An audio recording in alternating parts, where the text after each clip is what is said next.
Quero convidar você a abrir comigo sua Bíblia no livro de 2 Reis, capítulo 6, versículo 24, a partir 6, 24, nós vamos ler até o comecinho do capítulo 7. Se alguém puder diminuir essa turbina de avião que está aqui do meu lado, eu agradeço. Obrigada. Está calor, né, gente? Mas aqui fica parecendo uma turbina de avião. Amém? 2 Reis, capítulo 6, versículo 24. Depois disso, ajuntou Ben-Hadad, rei da Síria, todo o seu exército, subiu e sitiou a Samaria. Houve grande fome em Samaria. Eis que a sitiaram, a ponto de se vender a cabeça de um jumento por 80 siclos de prata e um pouco de esterco de pomba. O que é esterco, gente? Cocô, tá? Leia-se cocô. Então, presta atenção aí.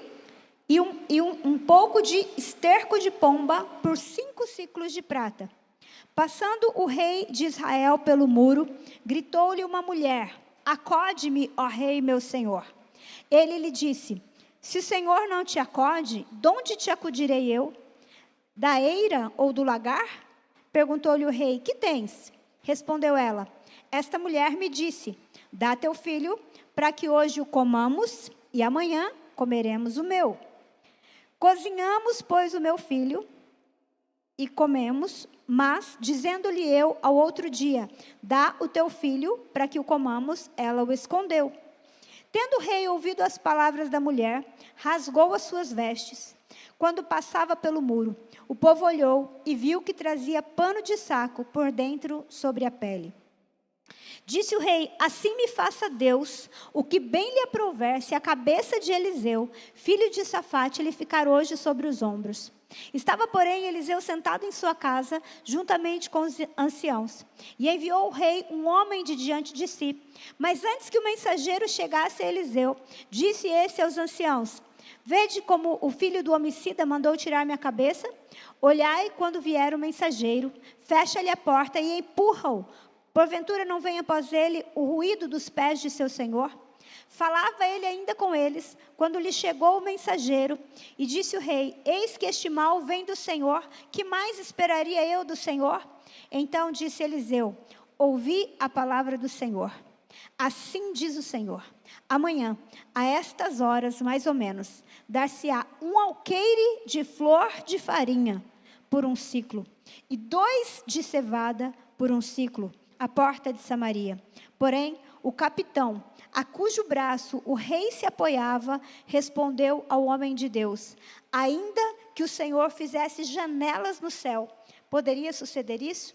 Disse o profeta: eis que tu verás com os teus olhos, porém disso não comerás. História forte, né, gente? Você quer que o Senhor fale com você através dela? Então feche os seus olhos. Papai, nós estamos nessa casa por tua causa. Não tem nada mais importante para nós aqui do que ouvir a tua voz, do que ouvir a tua palavra. E eu quero te agradecer, porque o Senhor sempre fala. Espírito Santo, eu quero declarar a minha total dependência do Senhor. E eu quero te agradecer por isso, porque não há nada em nós que nós possamos realmente fazer para tocar o espírito de cada pessoa que está nos ouvindo, nos assistindo. Só o Senhor pode fazer. Que o Senhor abra o nosso entendimento nessa noite, em nome de Jesus. Amém? Gente, eu não sei você, mas essa história, ela mexe muito comigo. Porque é uma história muito forte, né? Ela está dizendo que uma cidade, ela foi sitiada de uma tal maneira que as pessoas começaram a ficar sem ter alimento nenhum. E o negócio era tão sério, que as pessoas, elas começaram a vender, né, a cabeça de jumento para que as pessoas pudessem comer. Ou então, né, em outros momentos, as pessoas estavam literalmente vendendo cocô de pombo por 5 siclos de prata. Agora, o que é pior é que nós vemos aqui à frente, na sequência, que há um momento em que uma mulher, ela está dizendo que elas tinham matado o filho dela para cozinhar esse filho, para que eles pudessem comer. E agora era a hora de cozinhar outra criança, e eles estavam esperando por isso. Agora, gente, o interessante é que, assim, naquela época, em tempos de guerra, era muito comum que uma nação viesse, sitiasse uma cidade, ou seja, cercasse a cidade, para que eles ficassem com tanta fome, tão fracos, que eles não tivessem forças para continuar a guerra. E é isso que aconteceu com Samaria. Então, quando isso acontece, o rei, ele rasga suas vestes, e ele vai atrás de Eliseu. Por que Eliseu? Porque Eliseu era o profeta. E ele sabia que o profeta podia orar. O profeta tinha o poder, a autoridade de gerar algo. Posso ouvir um amém? Nós temos falado muito disso nesses dias. Querido, quando você entende a sua posição em Cristo, você entende que você tem uma condição de gerar transformação. E então, gente, uma coisa que acontece aqui, nesse texto, é que ele vai para falar com Eliseu, mas na hora que ele chega para falar com Eliseu, Deus dá uma palavra para Eliseu. Deus fala que naquele dia, 24 horas depois, aquela situação seria tão mudada, mas tão mudada, que as pessoas iam comprar muita farinha de trigo por 1 ciclo de prata. Lembra que estavam vendendo cocô de pombo por 5 ciclos de prata? Pois é, no dia seguinte, eles iam conseguir comprar farinha por 1 ciclo de prata. Então, essa promessa parece tão absurda, tão impressionante, que o moço que estava, em quem o rei se apoiava, ele falou assim, mas isso é impossível de acontecer. E eu chamo isso, gente, de uma palavra, de um verbo que não existe, que chama desorar. Tem gente que tem a capacidade de viver para desorar. Ela ora, ela pede uma coisa para Deus, mas ela simplesmente, todo momento, ela ora no quarto dela, ela pede algumas coisas para Deus, mas na primeira oportunidade que ela tem, toda vez que ela ouve uma promessa da parte de Deus, ela desora. Como assim? Ela confessa o contrário daquilo que ela pediu para Deus. Você já viu gente assim? E você já percebeu quantas vezes nós somos provocados para fazer isso? O tempo todo. Agora, olha que coisa interessante que Eliseu fala para esse homem. Isso vai acontecer. Você vai ver com os teus olhos, mas você não vai comer disso. E sabe o que aconteceu, gente? Acontece que haviam alguns leprosos, não dá tempo de ler, mas eu te convido a ler com calma depois o capítulo 7, você vai entender isso. Havia alguns leprosos ali perto. E eles pensaram assim, bom, vamos então até o exército dos assírios, né? Porque se a gente ficar aqui, a gente vai morrer de fome. Então vamos lá, pelo menos. Só que Deus mandou um barulho no meio do exército assírio, e eles ficaram com medo, e eles acabaram saindo correndo, e eles deixaram tudo que eles tinham para trás. E quando os leprosos chegaram lá, no meio do arraial do exército, eles viram muitos despojos, que era o quê?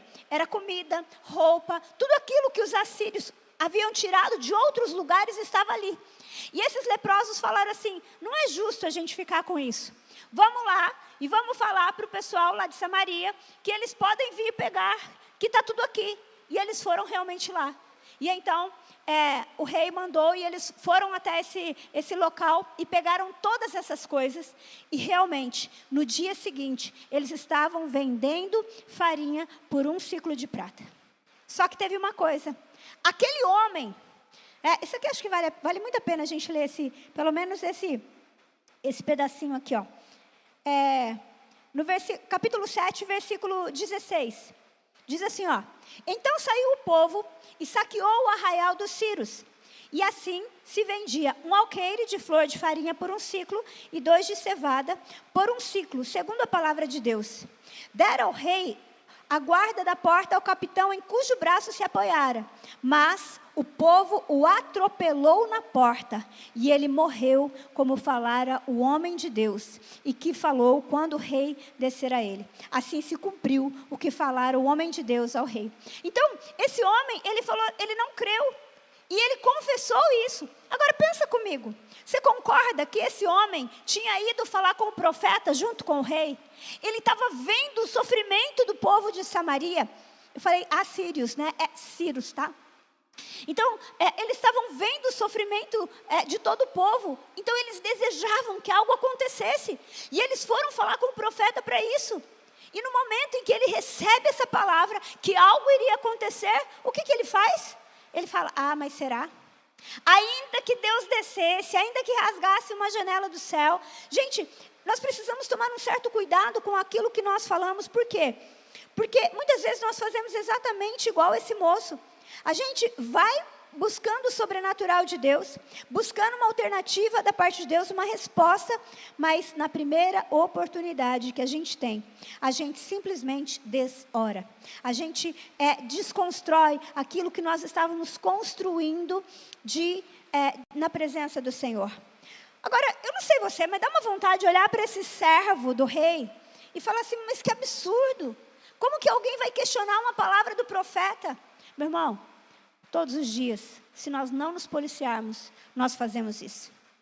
Toda vez que você ora pelo seu casamento, Deus restaura o meu casamento, mas nas primeiras discussões você fala assim, se não está bom para você, pega as suas coisas e vai embora. Você está desorando.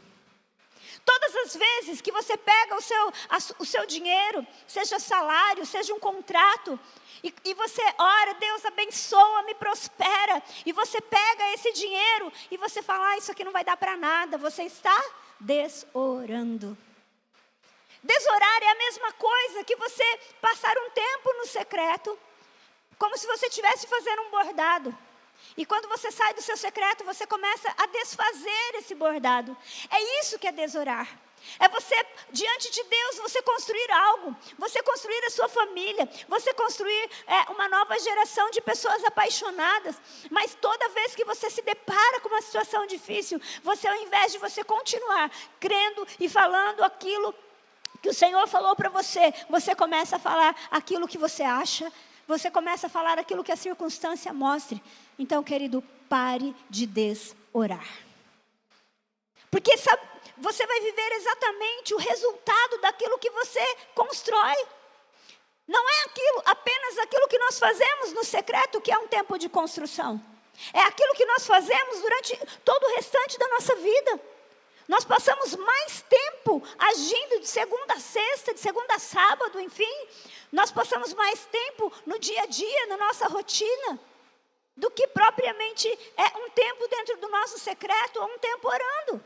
E se a gente não entender que aquilo que eu faço fora do meu quarto, aquilo que eu faço fora da igreja é uma continuação da minha fé, da minha profissão, de eu professar, de eu confessar, acredite, eu vou estar construindo no secreto e desconstruindo no público.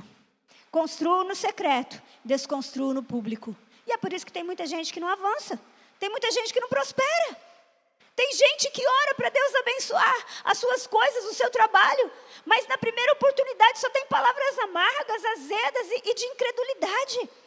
Às vezes você ora pelo seu cônjuge, pelo seu pai, pela sua mãe, mas a primeira oportunidade você desora. Esse aí não tem jeito. Eu não vou conseguir mesmo. Você entende? Então, nós precisamos entender, quando nós olhamos para a vida desse moço aqui, que nós temos uma capacidade de ver coisas acontecendo e não viver essas coisas. E às vezes tem coisas acontecendo com pessoas à minha direita e à minha esquerda e não vão acontecer com você. Por quê? Porque simplesmente você desconstrói. Cada vez que você olha para sua esposa e você diz, essa aí não muda mesmo, essa aí não tem jeito, você está fazendo o quê? Você está fazendo uma desconstrução. Meu irmão, nós precisamos entender que nós somos, não é separado. Nós somos o que nós somos o tempo todo. Nós somos o que nós somos 24 horas por dia. Então, se você olha para a sua casa, se você olha para a sua vida, você está se tornando um profeta, não um profeta que está gerando vida, mas um profeta que está gerando escassez, está gerando morte. Entenda algo, em 24 horas, Deus mudou a história de uma cidade. Em 24 horas, milhares de pessoas que não tinham o que comer foram abastecidas de tal maneira que tinha muita coisa. O problema é que a gente esquece do poder de Deus. A gente esquece quão grande é o Deus que nós servimos. E a gente começa a olhar para as circunstâncias. E é isso que o diabo quer. O diabo quer que a gente olhe para as circunstâncias, que a gente olhe para a nossa impotência. Quando Deus está falando, olha para mim, eu continuo tendo poder, eu continuo sendo o mesmo. Querido, eu vou falar uma coisa para você, eu creio em coisas loucas. Eu creio em coisas loucas. Sabe, o pastor Marcos tem falado aqui que Deus vai colocar 45 milhões na vida de uma pessoa. E eu creio que vai acontecer. Então, assim, se eu recebo uma notícia muito louca, pode até parecer. Outro dia um irmão nosso recebeu um e-mail muito interessante. E aí, sabe o que eu falei para o Marcos? Pois eu creio que Deus pode fazer isso. Nesse e-mail, um valor alto ia chegar na mão dele. Mas assim, uma coisa maluca. Aí uma pessoa falou, isso aí é fraude. Eu falei, pois eu tenho tanta fé que eu vou olhar para isso como algo verdadeiro. Não vou olhar com desconfiança. Você entende? Meu irmão, quando você crê que Deus pode fazer, não sou eu que faço, é Ele que faz. Então, quais os meios? Eu já contei isso aqui, mas eu vou contar isso de novo. Eu já vi uma pessoa comprar uma... eu não lembro se é uma BMW, mas eu acho que é uma BMW. Faz tanto tempo que eu já falei isso, né? Uma BMW, sabe por quanto? Por R$1.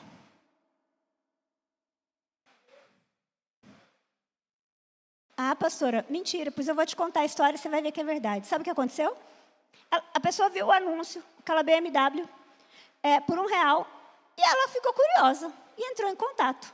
Falou, eu vi uma BMW aqui por R$1, é isso mesmo? É isso mesmo. Era uma mulher. E ela falou, mas por que você está vendendo por R$1? Meu marido morreu tem pouco tempo. E eu descobri, quando ele morreu, que ele tinha uma amante. E ele deixou no testamento que o valor que vendesse esse carro era para dar para essa mulher. Estou vendendo o carro e vou dar o dinheiro para ela. E ele comprou a BMW por R$1. Hello? Filho, o que Deus vai fazer? Eu não sei. Se Deus vai fazer um barulho para o exército ir embora, eu não sei. Se Deus vai fazer com que alguém faça alguma coisa, eu não sei. Eu sei que meu Deus pode todas as coisas. É nisso que está a minha fé. Eu vou orar isso no secreto, mas eu vou orar isso no público. Eu não estou olhando para as circunstâncias, eu estou olhando para o Senhor. Meu irmão, eu não vou. A forma é dele. Como é que ele vai fazer? Eu não sei. Você está entendendo? O nosso problema é que a gente quer ter o controle, a gente quer ter a receita do bolo. Como é que ele vai fazer? Eu não sei. Ele falou que vai fazer. E é por isso que o profeta Ezequiel, quando está lá no vale de ossos secos, o Senhor pergunta para ele assim, naquele vale de ossos sequíssimos, ele pergunta para ele, Ezequiel, esses ossos podem reviver? E ele diz o quê? Tu o sabes. Senhor, o Senhor pode dar o dinheiro que nós precisamos para comprar esse prédio? Eu vou dizer, eu não tenho, é muito dinheiro. Não, eu vou falar, Senhor, Tu o sabes. Eu vou olhar para um casamento que está praticamente destruído e eu vou falar, não tem jeito. Eu vou falar, Senhor, Tu o sabes. Eu vou olhar para uma sentença de morte de uma pessoa que está com enfermidade e eu vou orar por vida. Sabe por quê? O poder está em Deus, a forma é de Deus. Eu vou orar e vou continuar crendo. Eu vou orar e vou continuar crendo. Quando a gente não coloca a nossa confiança no Senhor, quando a gente quer entender os porquês, isso não é fé, isso é controle. E fé não é controle, fé é a certeza das coisas que não são. É a convicção de fatos que se esperam. Você está entendendo? Então, quando eu tenho convicção de que Ele vai fazer o que Ele prometeu, eu não preciso saber como Ele vai fazer. Quando chegam e falam para Jesus acerca dos impostos, o que acontece? Jesus, ele fala, Pedro, vai lá, pesca o primeiro peixe que você achar. E pega, vai ter um starter, vai ter uma moeda na boca dele, paga o imposto por mim e por você. Pedro perguntou, como, Senhor? Como é que eu vou saber qual é o peixe? Não, ele não pediu explicação. O que ele fez? Gente, moeda é comida de peixe? Não sei como ele vai fazer, querido. Você tem que entender isso. Quando nós entendemos que o poder está nele, a gente não tem que querer saber a forma. Eu não sei como é que ele vai fazer. Eu não sei como de um dia para o outro as pessoas compravam cocô de pombo e agora não, elas têm abundância de farinha. Eu sei que se ele falou, vai acontecer. Nós precisamos entender isso e nós precisamos crer nisso. Nós precisamos colocar a nossa fé na palavra de Deus. E a gente precisa continuar falando o que Deus fala, porque senão a gente vai desorar. a gente vai desconstruir, a gente vai profetizar na nossa vida aquilo que a gente vai viver. Esse homem, aconteceu isso. Ele viu e não viveu. Aconteceu isso com os 12 espias. A Bíblia conta que Moisés manda 12 espias dos príncipes. Olha isso, gente. Ele escolheu os melhores, só a nata, só os príncipes. Por quê? Você sabe por que Deus mandou espiar a terra? Você tem noção por que Deus mandou? Deus queria que aqueles homens que passaram anos no Egito como escravos, vissem com os seus próprios olhos aquilo que Deus estava prometendo. Deus prometeu uma terra que mana leite e mel. E eles foram lá para ver que aquilo era verdade. E para eles terem confiança, para eles colocarem a fé deles no Senhor. Só que quando eles chegaram lá, eles viram que era verdade, mas eles olharam para os problemas. E eles voltaram então para dar o relato. E qual foi o relato deles para o povo? É verdade. Eles trouxeram um cacho de uva que precisava 2 pessoas para carregar. E o que eles falaram? É verdade. Realmente a terra mana leite e mel, mas são gigantes. Nós nos vimos aos nossos próprios olhos como gafanhotos diante deles. Você entendeu? Aquele povo passou 400 anos orando por libertação. Estava lá há meses caminhando com Moisés, vendo os milagres de Deus, orando, pedindo, e o Senhor prometeu a terra que mana leite e mel. E agora, o que eles fazem? Eles desoram. Então, é verdade, mas... E sabe o que a Bíblia diz? Que eles viveram aquilo que eles falaram. Meu irmão, deixa eu falar uma coisa para você. As suas palavras são a continuação da sua oração. As palavras que você fala de segunda a sábado é a continuação do que você ora no domingo. As palavras que você fala de quinta até domingo é a continuação daquilo que você ora na quarta. Às vezes você passa 1 hora na presença do Senhor orando e pedindo algo. E depois você passa 18 horas falando outra coisa. Falando mal do seu trabalho. Falando que essa empresa não vai prosperar. Falando que a sua vida não tem chance. Falando que com medo de você viver coisas que você viveu lá atrás. Meu irmão, pelo amor de Deus, para de desorar. Porque você está construindo algo que não é o que você quer viver. Nós precisamos colocar uma sentinela à porta dos nossos lábios. A oração é a linguagem da fé. E quando eu deixo de falar a linguagem da fé, para falar aquilo que os meus olhos estão vendo, acredite, a gente consegue criar esse verbo que nem existe. Você entende? Então, a forma que eu e você falamos das pessoas, das circunstâncias, é a continuidade de tudo isso. Nós precisamos entender que se nós estamos gerando no nosso secreto uma transformação, eu preciso parar de falar que não tem jeito. Eu preciso parar de falar que não dá. Eu preciso parar de falar que eu não vou conseguir. Talvez você está olhando para você mesmo, olhando para algumas circunstâncias, você está falando assim, não vai dar. Acredite, você está desorando. Você está construindo outras coisas. Você está querendo viver algo. Você está falando para Deus que você quer viver algo, mas você está construindo outra coisa.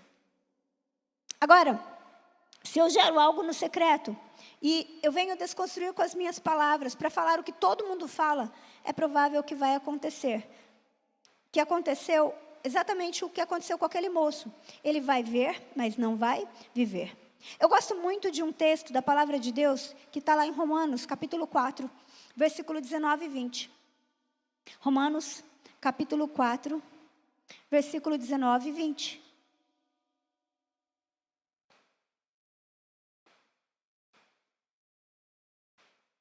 Ele está falando de Abraão. Vamos ler a partir do 18? Melhor, né? Eu preguei 17, né? Final de semana. Então vamos ler a partir do 18. Abraão, esperando contra o quê, gente? Contra a esperança, ele creu para vir a ser o pai de muitas nações, segundo lhe fora dito, assim será a tua descendência. E sem enfraquecer na fé, embora levasse em conta o seu próprio corpo amortecido, sendo já de 100 anos de idade, e a idade avançada. Não, gente, olha esse versículo. Pelo amor de Deus, olha aqui, ó. E sem enfraquecer na fé, vírgula. Embora, olha quanto porém tem aqui. Embora levasse em conta o seu próprio corpo amortecido. Ele já tinha um motivo para desanimar aqui. Segundo, sendo já de 100 anos. Segundo motivo. E a idade avançada de Sara. O que diz o versículo 20? Não duvidou, por incredulidade da promessa de Deus, mas pela fé, ele se fortaleceu, dando glória a Deus. Eu acho tão interessante que assim, esse texto vem dizer que Abraão, ele não ignorava os fatos, mas ele não falava os fatos. Ele tinha motivos naturais para achar que ele não ia viver aquilo. Mas sabe o que aconteceu? Esse texto, ele diz assim, ó, ele se fortaleceu, dando glória a Deus. Agora, você já se perguntou como que ele se fortaleceu dando glória a Deus? Como que ele se fortaleceu dando glória a Deus? Olha, gente, a minha mente de Bob me faz pensar que Abraão olhava para si mesmo e ele falava, glória a Deus. Que ele olhava para a sua idade e ele falava, glória a Deus. Que ele olhava para a idade de Sara e ele falava, glória a Deus. Ele literalmente não permitiu que a sua fé fosse roubada. E ele permitiu que os seus lábios e a sua vida glorificassem ao Senhor. Você está entendendo? Meu irmão, nós precisamos aprender que o Senhor, Ele pode fazer as coisas sozinho, mas Ele escolheu. Ele escolheu ser um colaborador. Ele escolheu que nós fôssemos cooperadores com Ele, que nós trabalhássemos em sua parceria.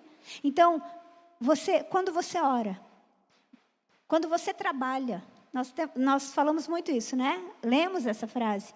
Quando você trabalha, você trabalha. Quando você ora, Deus trabalha. Mas quando você desora, você atrapalha o trabalhar de Deus. Você entende? Então, nós precisamos entender isso. E Abacuque, para mim, ele é um grande exemplo de uma pessoa que entendeu o posicionamento que ele precisava ter. Abacuque, no capítulo 3, vai contar para nós, e talvez você conheça apenas o versículo 17, mas Abacuque é um livro curtinho, e eu acho que vale muito a pena você ler esse livro. Porque Abacuque, na verdade, ele começa muito frustrado com a falta de uma ação de Deus, de juízo de Deus. Ele acha que Deus não está vendo as coisas acontecerem. Mas Deus responde para ele, Deus fala para ele o que Deus vai fazer. E quando ele entende o que Deus vai fazer, e era algo muito sério, Abacuque resolve tomar uma posição. E lá no versículo 16, Abacuque capítulo 3, a partir do versículo 16, diz assim: ouviu, e ele está falando de ouvir o Senhor, e o meu íntimo se comoveu à sua voz. Tremeram os meus lábios, entrou a podridão nos meus ossos, e os meus joelhos vacilaram, pois em silêncio devo esperar o dia da angústia que virá contra o povo que nos acomete. Você está entendendo? O negócio era tão sério, que Abacuque, ele diz que como se a podridão entrasse nos seus ossos. Mas gente, olha o que ele continua dizendo: ainda que a figueira não floresça, nem haja fruto na vide, que o produto da oliveira minta, e os campos não produzam mantimento, as ovelhas sejam arrebatadas do aprisco, e nos currais não haja gado. Todavia, eu não vou desorar.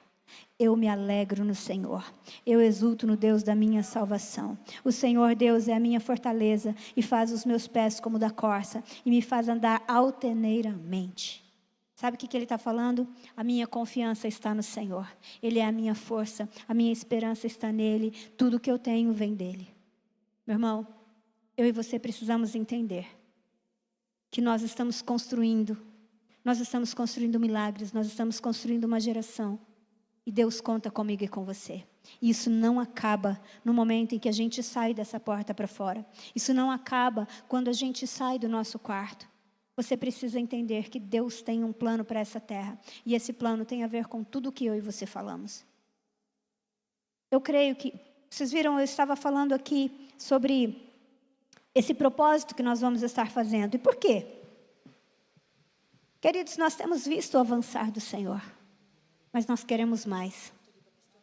Nós queremos mais. Quando Deus, essa palavra na verdade é quase uma continuação da pregação de domingo. Uma expectativa atrai o céu. Se você puder assistir, está lá nas nossas plataformas ainda, no Facebook ou no YouTube, assista lá. Vai fazer muito sentido você assistir as duas juntas. Mas eu quero dizer algo para você nessa noite. Você precisa entender que o que Deus quer fazer na sua vida também te envolve. Então pare de desconstruir aquilo que você constrói no secreto. Sabe, olhe para a sua empresa. Nós vamos ter agora esse propósito gerando 2024. Para um tempo da sua vida. Escreve o que você quer viver. Sonhe, mas sonhe com força. Nós estávamos aqui na segunda-feira e o Senhor deu muitas palavras para nós de sonhos. Inclusive falei isso para a Kathleen. Né? E o Senhor me trouxe uma palavra para ela, uma palavra para o Teco, para a Kelly.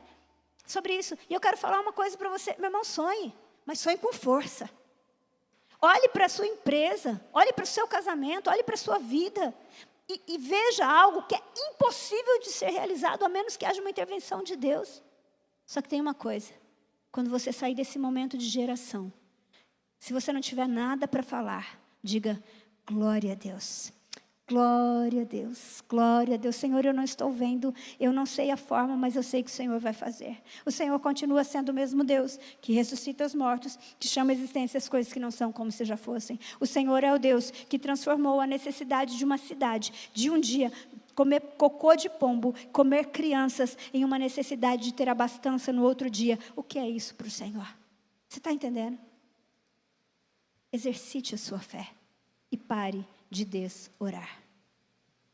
Para de olhar para a sua vida e falar, mas deu errado lá atrás, mas eu sofri lá atrás, eu tenho medo de viver de novo. Querido, deixa eu falar uma coisa. Se você crer, você está certo. E se você não crer, você também está certo. Porque você está colocando a sua fé nisso. Você está entendendo? Deus está te chamando nessa noite para você gerar e você continuar gerando. Para você crer e você continuar crendo. Porque eu creio naquilo que o Senhor tem para fazer na minha e na sua vida. Feche seus olhos aí onde você está.